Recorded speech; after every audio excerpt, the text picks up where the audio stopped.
Kirby's Return to Dreamland, the popular 2011 platformer for the Wii, is making its way back to the Nintendo Switch with a fresh coat of paint and some new features in the deluxe version. And from what I've seen, Kirby looks better than ever, but most of the gameplay stays mostly the same as the original title. But is it really the case?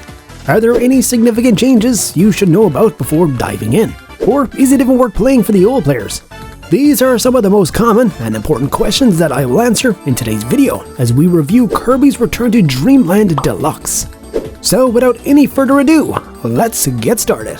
Kirby's Return to Dreamland Deluxe plays out pretty much the same as the original title, and that is because the developers haven't made many changes to the core gameplay of the original game. And for good reasons, I reckon. Since the original title almost perfected the platforming adventure with multiple unique worlds, each pushing players to a new challenge, new obstacles, and new enemies to always keep them on their toes.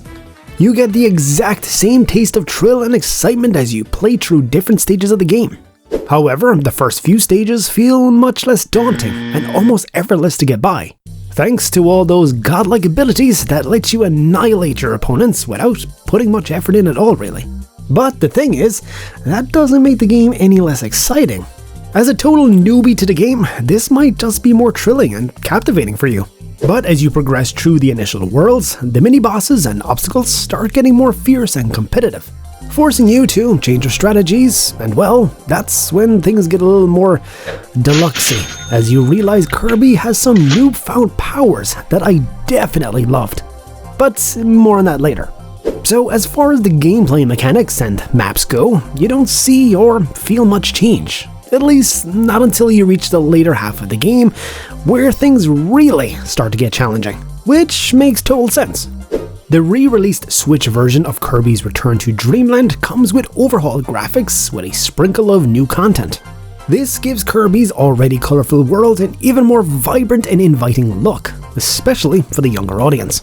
The game's strong platforming fundamentals and creative late-game content have been preserved, making it worthwhile for older fans of the genre as well.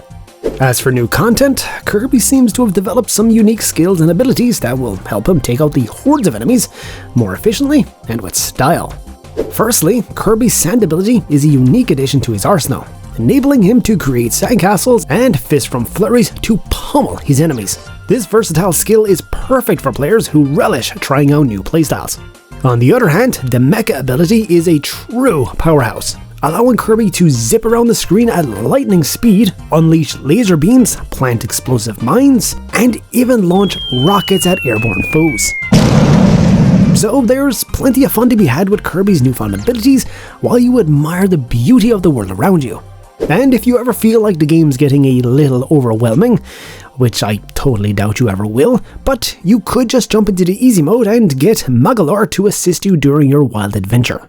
Of course, the most important question to be asked is Kirby's Return to Dreamland Deluxe worth buying?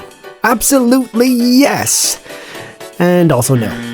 Why, you might ask? Well, as I mentioned earlier, the deluxe version of the game, if we only consider the most significant features of the game, is pretty much the same game copied with better graphics and some minor additions.